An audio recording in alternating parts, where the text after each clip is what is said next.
El contenido del siguiente programa es responsabilidad de sus realizadores. La Pedagógica Radio presenta Toma Única, confluencias políticas y culturales. Dirección, profesor Ricardo Ruiz. Bienvenidos.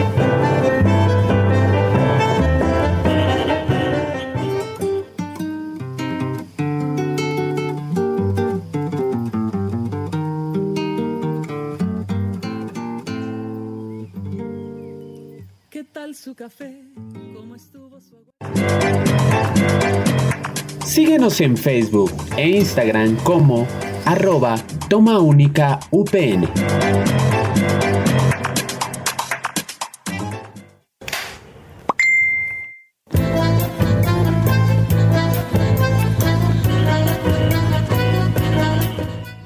Muy buenas tardes, amable audiencia de Toma Única, confluencias políticas y culturales. Reciban un saludo fraterno y bienvenidos de nuevo a nuestro programa, que pasa todos los miércoles a las 2 de la tarde, con repetición los días sábados a las 12 del mediodía. Aquí, en la Pedagógica Radio, voces y sonidos que enseñan.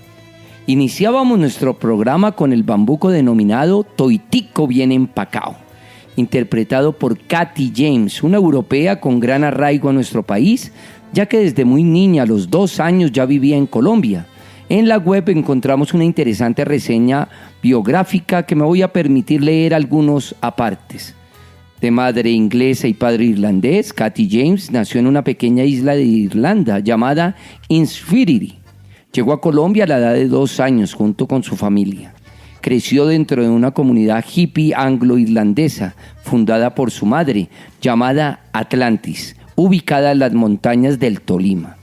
Desde niña empezó a estudiar música y se destaca como cantautora, reuniendo en sus canciones diferentes sonidos del folclore colombiano y latinoamericano, que han tenido una acogida creciente principalmente entre el público latino alrededor del mundo.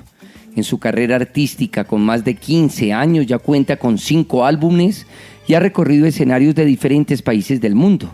Ha sido nominada en 2 ocasiones a los premios Nuestra Tierra, con sus canciones Toitico Bien Empacao, La Quebrada y su álbum Humano. Y ustedes se preguntarán, ¿por qué un bambuco en Toma Única?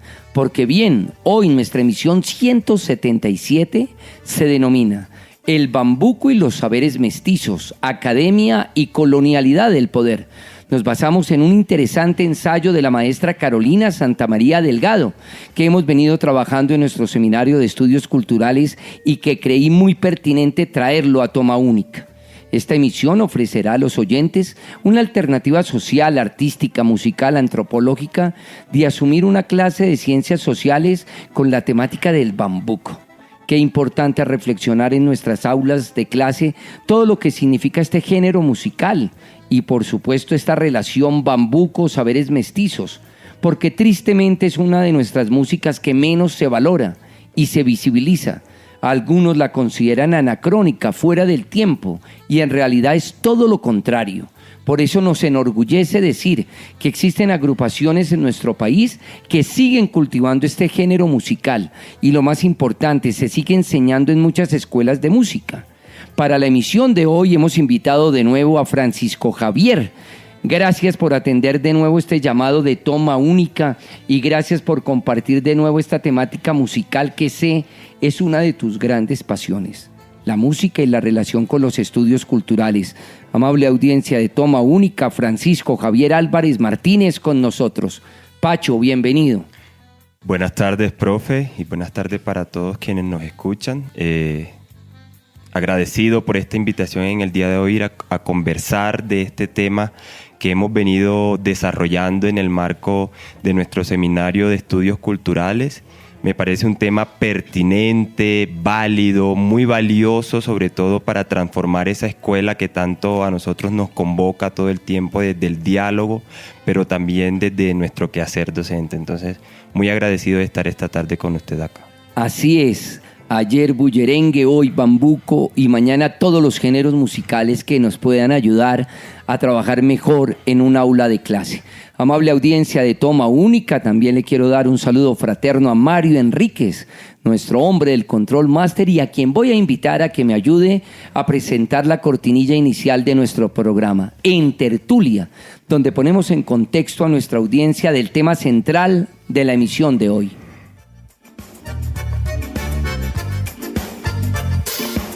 En Toma Única, Tertulia.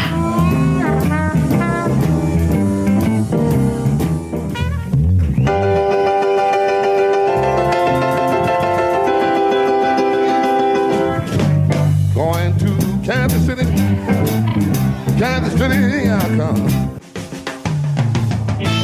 Queridos amigos de Toma Única, Confluencias Políticas y Culturales, la emisión de hoy para tratar uno de los géneros musicales que nos producen más orgullo. No en vano el maestro Guillermo Abadía Morales, uno de los grandes musicólogos que hemos tenido en el país, que lamentablemente ya murió hace algunos años, escribió un texto que ya cuenta con muchas ediciones, el ABC del folclore colombiano, y en ese libro, referido también por supuesto al bambuco, nos dice, abro comillas, el bambuco es la expresión musical y coreográfica más importante y representativa de nuestro folclore, y lo es precisamente porque su dispersión abarca a todos los departamentos de la región andina colombiana. Dispersión. Creemos que es lo que alentó a la maestra Carolina Santamaría a escribir un interesante ensayo que será piedra angular de nuestra emisión, como les decía, y que fue objeto de estudio en el Seminario de Estudios Culturales, que se ofrece actualmente en la licenciatura en Ciencias Sociales de nuestra Universidad Pedagógica Nacional. Es muy importante también referirme que Francisco Javier tuvo la oportunidad de trabajar este texto y quisiera preguntarte para iniciar, Francisco, ¿por qué recomendar este texto de la maestra Carolina Santamaría Delgado, que para que lo conozcan nuestros oyentes lo pueden buscar muy fácil? El bambuco y los saberes mestizos, academia y colonialidad del poder en los estudios musicales latinoamericanos. Sé que todo el ensayo presenta varias fisuras, tensiones muy interesantes que a ti en lo personal sé que son parte de tu objeto de estudio. Sí, profe. Yo creo que trabajar este texto, el bambuco y los saberes mestizos, academia y colonialidad del poder en los estudios musicales latinoamericanos, de la profe Carolina Santamaría, es muy apropiado porque permite otra mirada de esa relación de la academia y los estudios culturales, los estudios musicales. O sea, cómo establecer una mirada que no sea eurocéntrica, total, que implique únicamente reconocer que hay una sola forma de hacer las músicas, que en el marco de este programa vamos a ir desarrollando cuáles son esas limitaciones de esa mirada eurocéntrica para entender la importancia de las músicas mestizas en un país como Colombia, que ha surgido culturalmente a partir de una cantidad de diálogos interculturales por procesos de la colonia, todo lo que hemos venido hablando en el Seminario de Estudios Culturales, los temas de la colonialidad, del poder, esas relaciones de poder que este ensayo lo que demuestra es que no han sido horizontales, sino muy verticales, muy desde arriba hacia abajo. Entonces es poder poner en la escena y en el diálogo académico, además, un diálogo serio, importante, esas otras miradas para entender desde la música la vida de la gente. Lo que la gente hace a partir de esos ejercicios artísticos. Sí, a mí me llama la atención, Francisco, en el texto de la maestra, que precisamente como que hemos seguido solo unos lineamientos muy hegemónicos, europeizantes, como tú decías, como que es la manera en que nosotros podemos hablar de nuestras músicas. Y es diferente, por supuesto, hay otra otredad, otra marginalidad, si me lo permiten, otra investigar al margen. Por eso mi siguiente inquietud sería, Francisco, ¿cuáles son las principales limitaciones al interior de la academia musical para acceder y comprender las músicas mestizas? ¿Por qué algunos eruditos desde la academia en realidad subestiman lo mestizo, no lo legitiman como debería ser, que ha sido como el objeto de estudio en el seminario? Ok, yo considero que esas principales limitaciones al interior de la academia musical para acceder y comprender, porque no es solo acceder, sino comprender y darle un lugar a las músicas mestizas en ese escenario académico musical, se basan principalmente en dos razones. Inicialmente, la naturaleza híbrida de las músicas mestizas. Y no reconocer eso es no reconocer cómo se ha construido nuestro país, que se ha construido con unos procesos de colonización, de llegada de otras culturas, por supuesto, europeas, pero también de un proceso de esclavización de personas africanas que fueron traídas a lo que hoy es el territorio que se conoce como Colombia, y que traían una vida, traían unos conocimientos, unos saberes, una forma de hacer música. Y se encuentran con un mundo que ya existe, que es el mundo de las comunidades indígenas que habitaban este territorio, que se conocía por estas comunidades como Abya Yala, que luego recibió el nombre de América, y por supuesto que en medio de ese choque cultural, de ese encuentro cultural, que luego quizá en otro programa podamos analizar cómo se dio, si fue justo, si no fue justo, pero pues eso da para otro programa incluso. Entender que por supuesto todo lo que surja en este mundo, en este continente, va a necesitar de entenderse desde una otra perspectiva, que es una perspectiva de lo híbrido, del encuentro de estas tres culturas que empiezan a formar cosas, a construir cosas. Y lo otro es el tema de la colonialidad del poder.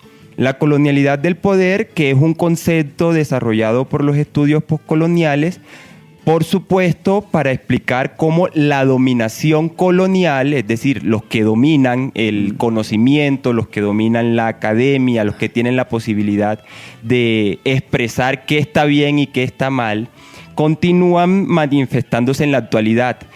Además, este texto nos ayuda a entender que el proceso de colonización empezó hace 535 años más o menos, y que tiene efectos en la actualidad. Se puede creer que es un asunto que sucedió hace 500 años, pero no es así. Tiene unos efectos en la actualidad, y eso se puede expresar y entender a partir de cómo el bambuco, que es una música mestiza, que tiene unos elementos afro, y que tiene unos elementos indígenas, no se reconoce como importante, pero esto sí se compara frente a las músicas europeas. Porque, vuelvo y digo, no es horizontal, sino vertical.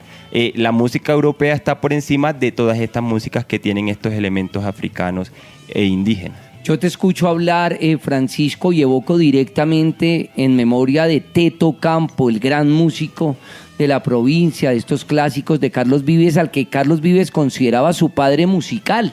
Falleció hace muy poco, y fíjate que el último trabajo de Teto Campo se llamó Puro Indio, y en una entrevista muy interesante que pude lograr ver a Teto Campo, él decía: tenemos una deuda histórica con nuestras músicas indígenas. Por eso la necesidad de él de ir a la Sierra Nevada, ir al Cauca, investigar sobre estas músicas que nosotros lamentablemente, y fíjate que la academia no nos ha dado buen ejemplo, no las hemos tenido en cuenta. Hay todo un anacronismo frente a las músicas mestizas, las músicas indígenas, las músicas de herencia africana, Francisco. Así es que se cree que las anacrónicas son este tipo de músicas, y resulta ser la academia musical la anacrónica, porque no ha podido desarrollar un mundo musical en el que se reconozca toda la importancia de estas músicas, que está relacionada con la vida de una cantidad de comunidades en nuestro país. O sea, no es solo... Sobre todo porque las comunidades indígenas y las comunidades afro siempre conectan sus expresiones artísticas y culturales con asuntos que tienen que ver con su vida misma, con lo que hacen. Claro, con su acervo, ¿no? Su manera de ver el mundo, interpretarlo. Sabemos que muchas veces lo que hemos venido hablando en el programa, los investigadores y musicólogos no han tenido en cuenta estas influencias indígenas ni afros en algunos tipos musicales de nuestros folclor colombiano, y en el caso que nos compete hoy ha sido muy evidente. Yo quisiera preguntarte, Francisco, ¿cómo se ha manifestado la colonialidad del poder en el ámbito de la música? Diciéndole a toda nuestra amable audiencia, y por supuesto no estoy ya en la etapa de las recomendaciones, textos tan interesantes como los de Santiago Castro Gómez, como los de Aníbal Quijano, que nos han ayudado tanto, ¿no? Así es. Yo creo que para responder esa pregunta de cómo se ha manifestado la colonialidad del poder en el ámbito de la música, implica decir, por ejemplo, que la colonialidad del poder se ha manifestado en ese ámbito de múltiples formas, o sea, no de una sola forma. Una de esas formas es la consideración de las músicas europeas como superiores a las músicas no europeas. Y todo lo que no es europeo es lo que somos nosotros.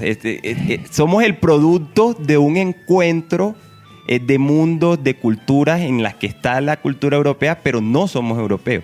El otro día me pasaba algo con una chica con la que estoy desarrollando ahorita un laboratorio en torno al cimarronaje en el siglo XXI y cómo eso, qué implica el cimarronaje en el siglo XXI. Sí. Y ella me decía, estuve en África porque quería rematriarme, ella es una chica negra, afrodescendiente, y cuando estuvo en ciertas comunidades de África entendió que no era africana sino americana, pero siendo una mujer negra. O sea, ¿qué implica entender realmente ser una persona negra en América Latina y el Caribe y en este continente? O sea, hay una forma de ser acá que por más que ella quiera reconocerse desde allá, claro, hay unos valores que las conectan con África, una memoria ancestral, pero es americana. Es totalmente diferente. Exacto, que lo que nos habla la autora Chimamanda Ngozi Adichie en su libro Americana es eso. Ella salió de África buscando oportunidades hacia Estados Unidos. Así fue. Y esa migración implica la construcción de un nuevo ser, de una nueva mente. Lo otro es el tema de la marginación de las músicas mestizas en la academia musical. No hay forma, todavía la academia musical no ha podido poner las músicas mestizas en un puesto de importancia para su estudio en, llámese facultad de arte, facultad de licenciatura en música, en fin, todos los programas en los que se puede estudiar la música. Todavía no se ha puesto estos estudios de las músicas mestizas o músicas tradicionales o músicas no europeas más bien en estos espacios de estudio. Y por último, el tema de la promoción de las formas blanqueadas de las músicas mestizas, que eso sí nos gusta. Por ejemplo, no nos gusta el bambuco tradicional hecho con instrumentos tradicionales, pero nos gusta el bambuco orquestado, el que se hace con un formato europeo porque ya está blanqueado, porque claro, hay todo un escenario que nos induce a creer que así sí está bien hecho, pero es ese con tema ese ropaje, de la colonialidad. De casi orquesta sinfónica, filarmónica, sin tener, por supuesto, nada en contra de ellas. No. Desde la perspectiva que lo estás planteando. No, es que ahí sí se legitima. Exactamente, no se trata de desconocer la importancia de la música, porque la música es bella todas las músicas que se hacen en el mundo son bellas, sino es desconocer que se está intentando blanquearlo, ponerlo bonito, darle un sentido mayor porque se hace con instrumentos europeos, cuando tiene una importancia mucho mayor si se reconoce en su formato tradicional, en el caso del bambuco o en el caso de otras músicas tradicionales que nosotros podamos explorar en el país. Pensaba, Francisco, amable audiencia de Toma Única, también en Zygmunt Bauman, ese hombre que desde la cultura en el mundo de la modernidad líquida nos hablaba de la alta y la baja cultura, muy al respecto de lo que tú estás planteando. Es como si el bambuco lo vistiésemos entonces con toda la música sinfónica, ahí sí tendría una mayor valoración, pero el bambuco que se hace al interior de departamentos tan maravillosos como Cundinamarca, como Boyacá, ahí sí no, porque es casi música rural, música del pueblo. Exactamente. De hecho, cuando Katy James saca su canción Toitico bien empacado, surgió una discusión y un debate de qué tal si quien hubiera sacado esta canción habría sido una mujer mestiza y no una mujer europea como ella, que por supuesto ha reconocido la importancia de estas músicas por el contexto en el que creció, porque pues ella puede tener una ascendencia europea, pero desde los 2 años, vive en las montañas del Tolima, pero es interesante explorar eso. Y también incluso, Francisco, perdóname la analogía guardando las proporciones, que no me vaya a malinterpretar nuestra audiencia, es como el fenómeno del Buenavista Social Club. Tuvo que llegar un hombre como Ray Cooder a La Habana, redescubrir a leyendas de los 70, 80 años, Rubén González, Pío Leiva, Compay Segundo, y ahí sí se legitima estas glorias musicales que estaban ahí sí totalmente en el olvido. Lo digo porque a propósito de Katy James, yo también escuché cosas como, ay, pero es que tuvo que venir una europea a enseñarnos lo que es el bambuco, y ellos sí legitiman más lo nuestro, ¿no? Ahí sí a rasgarnos las vestiduras. Exactamente, entonces esas son las discusiones que debe dar la academia musical, porque ayuda a entender, por supuesto, esos temas, esos asuntos de la colonialidad del poder, cómo se imponen en la vida de la gente y eso qué significa. O por ejemplo, lo que sucede con el reggaetón, un género que es tan polémico, pero que se ha convertido en el género con el que se mezclan todas las músicas. La salsa se mezcla con el reggaetón, el pop se mezcla con el reggaetón, bolero, en fin, ranchera. los boleros se mezclan con el reggaetón. Pero ¿qué es lo que ha pasado con el reggaetón en general? Se le ha quitado su esencia negra, porque el reggaetón esencialmente es negro, y si uno se pone a estudiar el reggaetón y toda la historia de esta y todo lo que implica entender sus sonidos más raizales, es entender que está relacionado con comunidades afrodescendientes en América Latina y el Caribe. Pero hoy día, si no lo hace una persona blanca, no se le reconoce la importancia al reggaetón. Es decir, es esos procesos de blanqueamiento a partir de esa colonialidad del poder. Siempre para los puristas estos temas son de gran complejidad y tensión. Incluso debemos decir abiertamente que la academia musical ha sido en gran parte eurocéntrica, con gran ascendencia europea, y las músicas indígenas han sido fuertemente censuradas, marginadas. Las anteriores son vías de acceso que la maestra Carolina Santamaría nos plantea muy bien en su texto. A propósito de esta idea, Francisco, quisiera preguntarte qué ejemplos concretos de blanqueamiento del bambuco colombiano pudiste encontrar en la investigación que hiciste para el trabajo en el seminario y hoy para tenerte aquí en Toma Única. Ok, dentro de esos ejemplos, yo inicialmente quise explorar la importancia cultural del bambuco. O sea, sabemos, reconocemos que a pesar de la importancia cultural del bambuco, este ha sido objeto de una serie de intentos por blanquearlo, lo que hemos venido diciendo hasta maquillarlo. este momento. Exactamente. Estos intentos han sido motivados por la colonialidad del poder. O sea, ¿quién manda? Básicamente, para ponerlo en palabras mestizas, ¿quién manda en este país? ¿Quiénes tienen el poder de imponer una idea de música en este país? Y dentro de esos ejemplos, por ejemplo, podemos destacar, vuelvo a repetirlo, el tema del bambuco orquestado. Es decir, sacar el bambuco de su formato tradicional, hecho con instrumentos tradicionales que evidencian ese diálogo intercultural entre lo negro, lo afro y lo indígena, que es lo que triétnico. Exactamente, que es lo que lo convierte en un género principalmente mestizo, y llevarlo a un formato de orquesta que es más blanco, por supuesto, y no está mal reconocer eso. O sea, no está mal reconocer que hay músicas que son blancas, hay comunidades blancas que han hecho música, pero lo que no se puede, o lo que debe debatirse al interior de la academia, es por qué una música mestiza como el bambuco, que es nuestra, que narra nuestra historia, que está conectada con todo el proceso de construcción de un país como Colombia, tiene que llevarse a estos formatos para que sea reconocido. ¿Por qué no llevarlo en su formato tradicional? Así es. Que lleva impresos los elementos de todas las formas de ser. Esta mezcla tan interesante. Exactamente. Francisco, muchas gracias por tus aportes, y en realidad qué significativo para mí, como conductor de Toma Única, hacer una emisión con un tema y un género musical como el bambuco, que tiene tantas posibilidades a nivel educativo y pedagógico en su estudio. Y lo más importante, el legado patrimonial casi triétnico que nos ofrece como nación. Y también, por supuesto, plantear esta enorme tensión bambuco y saberes mestizos. Francisco, la canción que sigue en el tejido musical que hemos construido para esta emisión, quisiera que tú la presentaras. Este grupo de la costa pacífica del Cauca, de Timbiquí, el grupo Socavón. ¿Por qué Zapateando y Coqueteando? Que en lo personal lo disfruté mucho. No conocía ese tema, y menos una agrupación del Pacífico haciendo bambuco.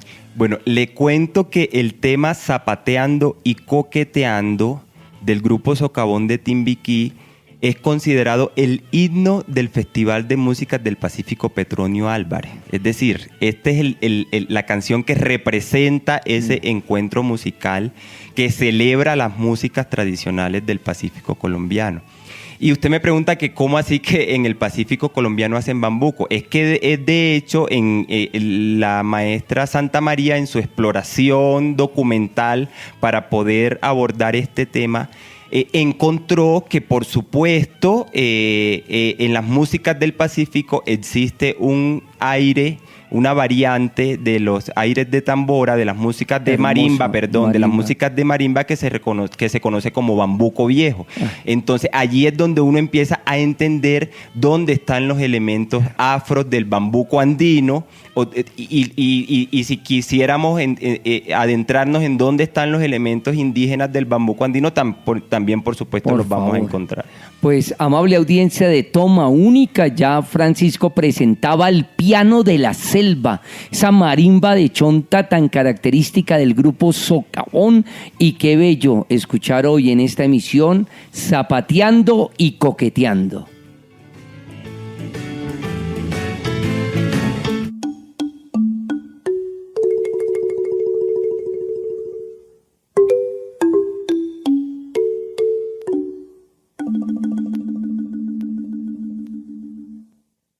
Siéntese, tío.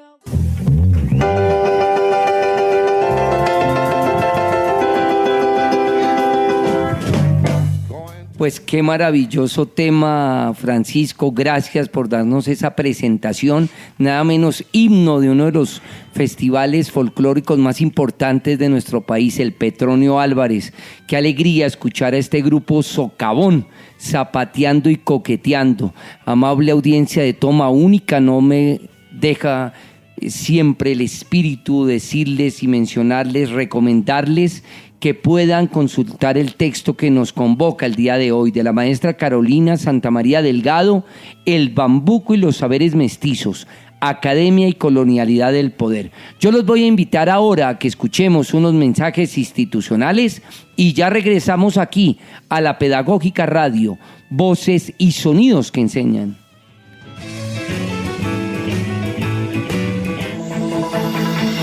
Escuchas La Pedagógica Radio, transmitiendo desde Bogotá, emisora virtual de carácter educativo y cultural de la Universidad Pedagógica Nacional, educadora de educadores.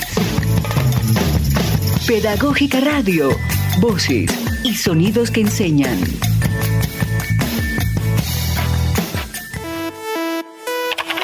Síguenos en nuestras redes sociales, Facebook, Instagram y Twitter como @Pedagógica Radio y mantente conectado con toda nuestra programación. Pedagógica Radio, voces y sonidos que enseñan.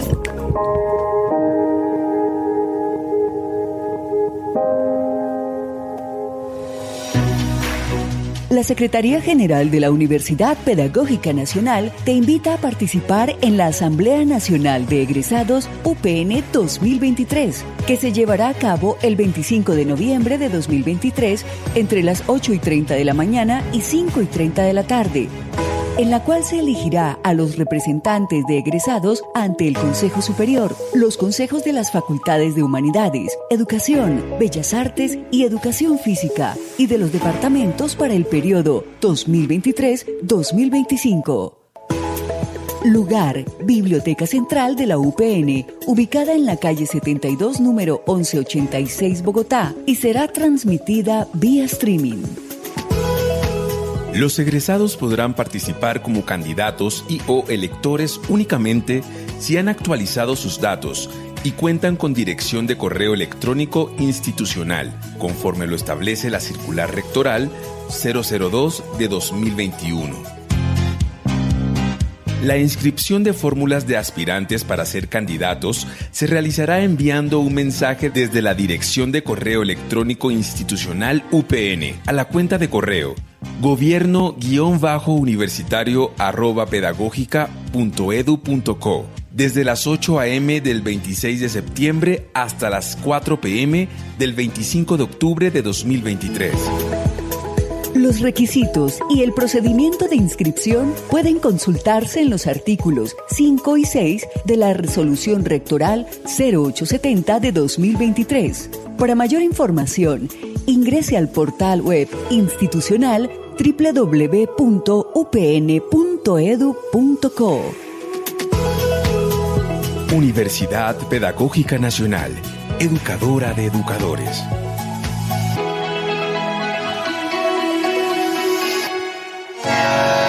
Estás escuchando Toma Única, confluencias políticas y culturales.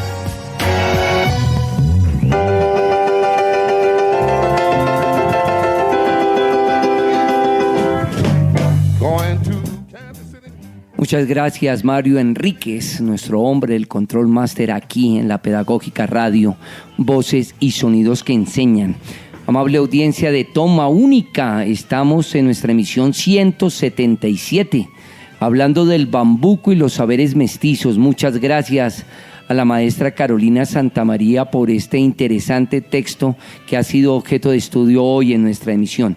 Quisiera enviarle un saludo fraterno a nuestro decano de la Facultad de Humanidades, al profesor Alexander Celi Rodríguez, al profesor Wilson Acosta, director del Departamento de Ciencias Sociales, y a mi colega amigo, al profesor Jorge Aponte, coordinador de la licenciatura en Ciencias Sociales. Gracias a ellos tres por todo el apoyo y compromiso en el desarrollo de nuestro oficio pedagógico y práctica educativa desarrolladas en estos espacios a través de los micrófonos de la Pedagógica Radio, voces y sonidos que enseñan, y además un saludo fraterno a todas las maestras, maestros y estudiantes que nos acompañan aquí en las emisiones de Toma Única, y por supuesto a los profesores externos, invitados, artistas, pedagogos, semiólogos, gestores que trabajan por la cultura en este país. Francisco, en tu experiencia como gestor cultural, sabemos que vienes haciendo una tarea muy importante al respecto, y en tu futuro como maestro de Ciencias Sociales quisiera preguntarte qué medidas y recomendaciones podrías darnos para pensar la academia musical, para que esta academia musical se abra a las músicas mestizas. Bueno, profe, yo creo que la academia musical podría tomar algunas medidas, es como unas recomendaciones que yo podría dar o que considero que son importantes para abrirse a las músicas mestizas, y dentro de esta está el tema de desarrollar programas de estudio que incluyan la enseñanza de las músicas mestizas. Ya lo veníamos diciendo, si queremos estudiar música nos vamos a encontrar con un currículo que es eurocéntrico, donde la enseñanza de la música o de ese conocimiento musical gira en torno a saber hacer la música europea o desde una perspectiva europea. Entonces considero que la academia musical debería desarrollar programas de estudio musical en universidades, en academias musicales, en ya cualquier centro de estudio de las músicas, desarrollar programas que incluya la enseñanza de las músicas mestizas, pero en su formato tradicional. Así es. En su formato tradicional, no blanqueado o no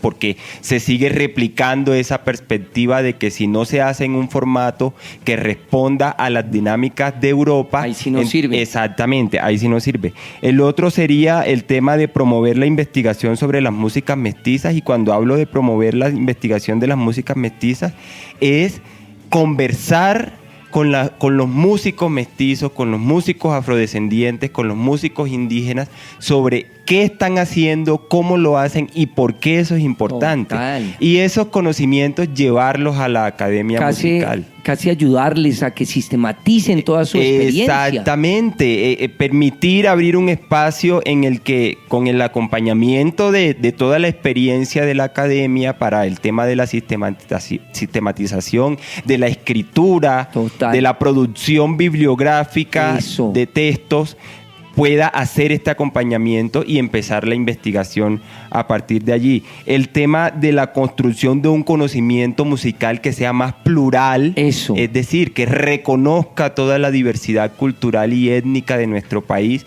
y cómo esta diversidad cultural y étnica se expresa, por supuesto, a través de las músicas. Sabemos que hay unas músicas que son puramente indígenas, hay otras que son puramente afrodescendientes, pero por ejemplo el bambuco nos posibilita entender los diálogos interculturales que han existido en este país, que implica que tres culturas a través de unos procesos históricos se encontraran y pudieran desarrollar elementos como las músicas mestizas.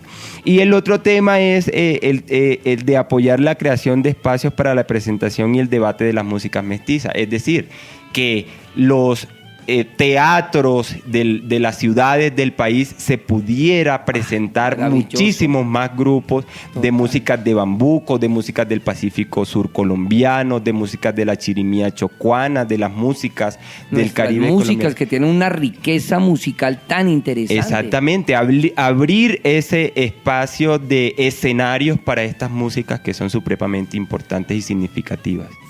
Francisco, para ir cerrando todo este marco que me parece tan importante, quisiera preguntarte para finalizar, ¿qué impacto podría tener la inclusión de las músicas mestizas en la academia musical? Yo me anticipo, si me lo permites, sería un impacto maravilloso, significativo. ¿Por qué Cuba? Y considero, por la experiencia que he visto, he vivido incluso, Ministerio de Cultura y Ministerio de Educación en Cuba viajan de la mano? ¿Por qué ellos tienen unos proyectos musicales tan interesantes? Porque sus niños son preparados desde el inicio con todo el saber musical tan rico que tiene una isla como Cuba. Entonces yo sí creería que es un aliento esperanzador, Francisco. Si le enseñamos a nuestros niños de toda la riqueza musical de nuestros géneros, en lo que nos compete hoy el bambuco, los niños van a abrir un espectro mucho más amplio. Claro, es que yo creo que nuestra escuela, la escuela colombiana, está en deuda con la enseñanza de un conocimiento musical, que un conocimiento musical no es solo enseñar técnicas de música, sino enseñar todo un mundo, todo un todo cultural. Total. Que se conecta con la vida de la gente. Entonces, transformar ese espacio, o sea, realmente es reconocer la importancia de la educación artística en la escuela, porque se ha limitado exclusivamente para los programas de música, pero que son programas universitarios. Más especializados. Exactamente, pero que la niñez y la juventud desde la escuela... tengan un acercamiento ya directo. Exactamente, desde la básica primaria y secundaria puedan acercarse a esta experiencia. Es súper importante, y por supuesto esto va a tener impactos significativos, por ejemplo, en la construcción de un conocimiento musical más plural. Hoy día nos estamos quejando, por ejemplo, de que la generación de hoy día solo escucha reggaetón, pero no nos preguntamos por qué solo escucha reggaetón. ¿Qué ocurrió? ¿Qué sucedió? ¿En qué fallamos? Exactamente. ¿Por qué no les dimos otras vías de acceso? ¿Qué es lo que está ocurriendo en todos esos espacios de socialización? ¿Qué es lo que están haciendo los medios de comunicación para que esta generación solo escuche reggaetón? ¿Qué es lo que no se ha hecho más bien? Ahí hay un llamado de atención inmenso, enorme. Exactamente. Por otro lado, incluir las músicas mestizas en la academia musical. Nosotros que en el marco de la Constitución del 91 hemos venido hablando de la importancia de la promoción de la diversidad cultural, es decir, exponer eso que la Constitución está diciendo en la realidad de la gente. Promover las músicas mestizas es promover la diversidad cultural del país y entender que hay múltiples formas de hacer música que no solamente desde una óptica europea. Incluso yo pensaba, Francisco, amable audiencia de Toma Única, un acercamiento de los niños al tiple, al requinto, a la guitarra misma, y a partir de allí, claro, viene toda la formación musical, de los elementos musicales, del ritmo, la melodía y la armonía. Pero tú decías algo muy interesante, es que detrás de un género hay todo un contexto. Hay todo un acervo cultural fascinante. Sí, porque un niño hoy día le puede decir que sabe quién es Bad Bunny, pero nunca en su vida ha tocado una marimba de chonta, por ejemplo. Que sí realmente está conectado. Se puede sentir más identitario. Exactamente, pero ahí quien ha fallado es la escuela, por supuesto. Pues, amable audiencia de Toma Única, en un programa hablando sobre el bambuco, ya se podrán imaginar el acetato que viene a continuación. Yo voy a invitar a Mario Enríquez a que me ayude a hacer la presentación en la siguiente sesión de nuestro programa, Aguja y Vinilo, que es una etapa muy significativa para nosotros.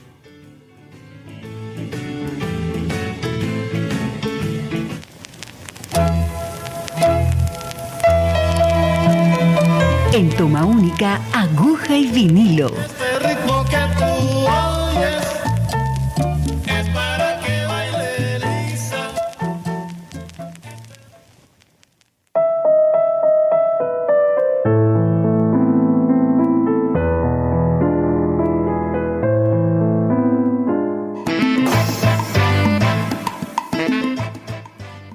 Siempre en las emisiones de Toma Única hacemos un recorrido por un surco.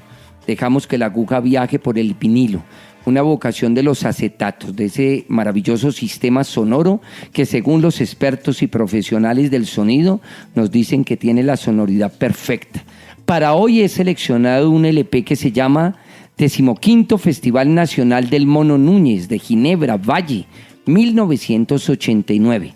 Las grabaciones de todo el disco fueron en vivo, en tarima, y quisimos traerles a los niños músicos de Timbío, Cauca, que se denominan Mastales Infantil, haciendo un bambuco del maestro Víctor Javier Gómez, que se titula Julio. Con esta interpretación lograron el primer lugar en la rama del conjunto instrumental, un tema que nos muestra toda la riqueza musical de estos niños que son un referente cultural importante de nuestras comunidades indígenas, en especial la guambiana. Un bambuco que nos contextualiza muy bien toda la temática que hemos trabajado el día de hoy y que, por supuesto, al terminar la audición voy a invitar a Francisco a que hablemos también de este bambuco. Hoy muy emocionado, hemos hecho un bambuco por Katy James, luego viajamos por esa sonoridad del socavón y ahora vamos a escuchar a estos niños de Timbío, Cauca.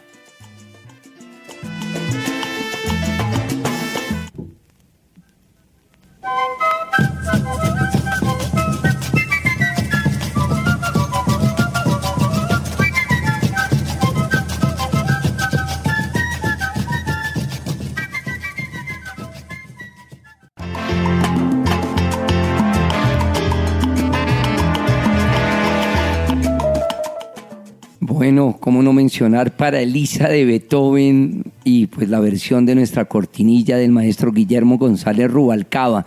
Amable audiencia de Toma Única, me parece también muy interesante y luego de escuchar este vinilo de estos niños de Timbío, Cauca, algo que veníamos trabajando con Francisco a propósito de las distintas variaciones que hay del bambuco. Eso me parece importante.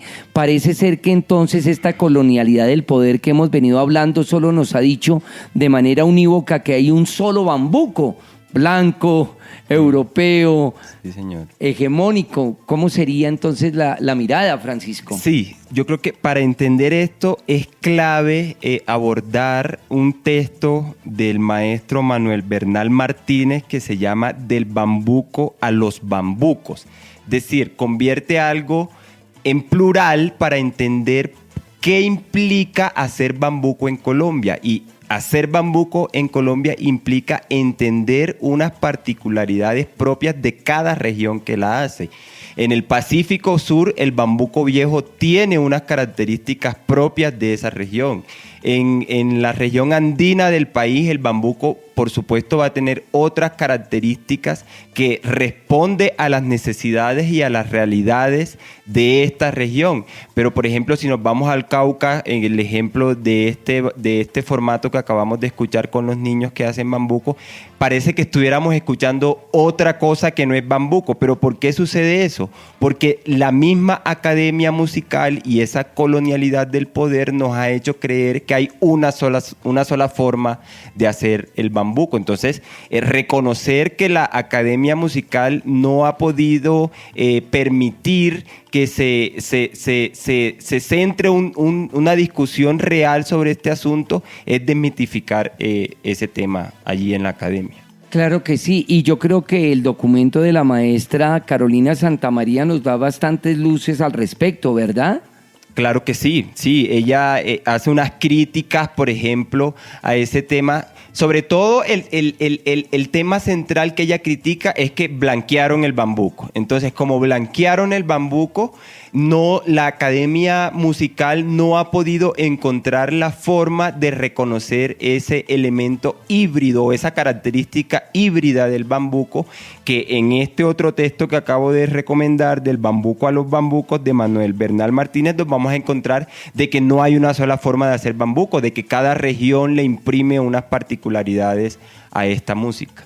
Estaba pensando, Francisco, que sería interesante antes de irnos al escape leer un pequeño fragmento del abstract del ensayo de la maestra que ha sido tan iluminador para nosotros, ¿no? Sí. A partir de conceptos desarrollados en los estudios poscoloniales latinoamericanos, El artículo cuestiona la base epistemológica sobre la cual se han construido las disciplinas de investigación musical en América Latina.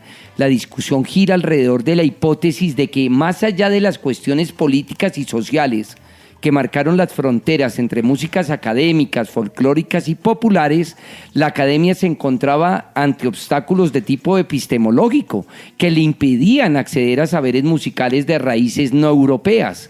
Se explora la inaccesibilidad de la academia a los saberes mestizos en el caso del bambuco colombiano, un género tradicional tan importante, ¿no?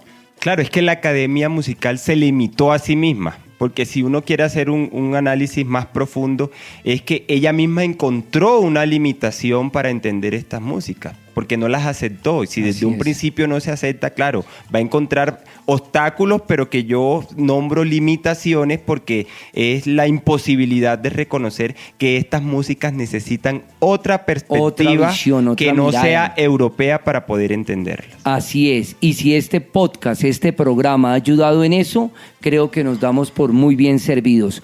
Amable audiencia de Toma Única, yo les invito ahora a que entremos al escape, la sección final de nuestro programa.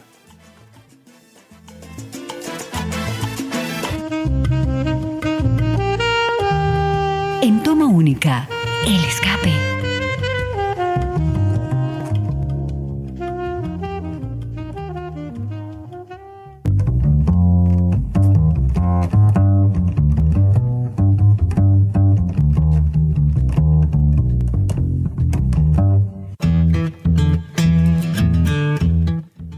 En el cierre de nuestro programa traemos a la música, la literatura, el cine, las artes plásticas, esas recomendaciones que nuestros invitados quieran hacer a nuestro público, ya sea por algún gusto particular o porque hacen parte de la temática central de la emisión. Francisco Javier, de nuevo, muchas gracias por hacer parte de nuestro programa de la licenciatura en Ciencias Sociales. Gracias por tu voz y conocimiento, gracias por venir a Toma Única y estar aquí en los micrófonos de la Pedagógica Radio. ¿Cuáles serían tus recomendaciones para toda nuestra audiencia que estoy seguro están muy interesados en la temática que hemos tratado el día de hoy? Bueno, dentro de mis recomendados tengo dos. Vuelvo a repetir el texto del bambuco a los bambucos de Manuel Bernal Martínez. Este texto lo pueden encontrar en la web. De hecho está en formato PDF.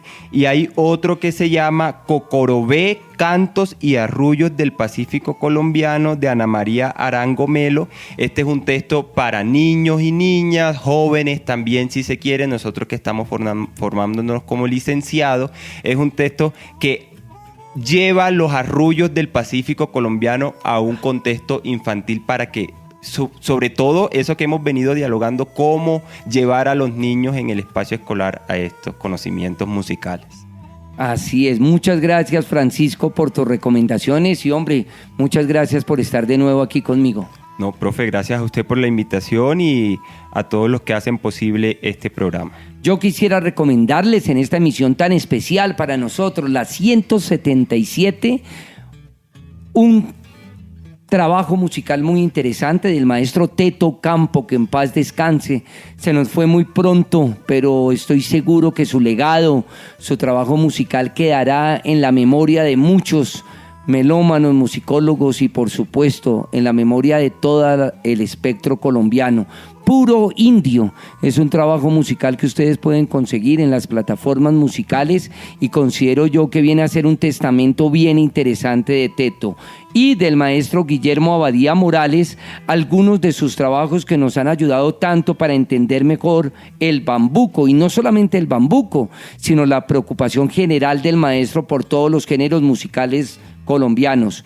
En primera instancia, la música folclórica colombiana, en segunda instancia, el correo de las brujas y la literatura oral, y 2.300 adiciones al vocabulario folclórico colombiano. Y por último, dos textos, Coplerío colombiano y el ABC del folclor colombiano. Créanme que si ustedes pueden conseguir alguno de los textos del maestro Guillermo Abadía Morales, van a poder ampliar muchísimo más su conocimiento frente al bambuco. Gracias, amable audiencia de Toma Única, por su sintonía, por su receptividad. por escucharnos cada miércoles a las 2 de la tarde o los días sábados en nuestras repeticiones a las 12 del mediodía. También recuerden que pueden descargar todos nuestros programas. Quiero agradecerle a Mario Enríquez que ya estamos al día con las 176 emisiones que hemos hecho hasta el momento de Toma Única. Las pueden descargar o en la página institucional de la Universidad Pedagógica Nacional o en las plataformas de iVoox y de Spotify. Les acompañaron en la producción general Yolanda Barrantes y Gecko Gómez, en comunicaciones Laura Chávez, en el control máster Mario Enríquez. Agradecimientos especiales a nuestra directora, la profesora Carolina Alfonso. También quiero agradecer a la profesora Alejandra Jaramillo, quien me ayuda muchísimo desde la licenciatura en Ciencias Sociales a la difusión de nuestros programas en las redes sociales de la licenciatura, a Lorenzo Contreras, integrante del Semillero de Investigación Arterias Culturales, también por todo su trabajo en la actualización de nuestras páginas y las redes sociales que tenemos de Toma Única en Instagram y en Facebook, y a Marta Rodríguez. Yo soy Ricardo Ruiz Angulo y les digo hasta la próxima Toma Única. No solo decirles hasta la próxima, sino nos vamos con Katy James, Toitico bien empacado.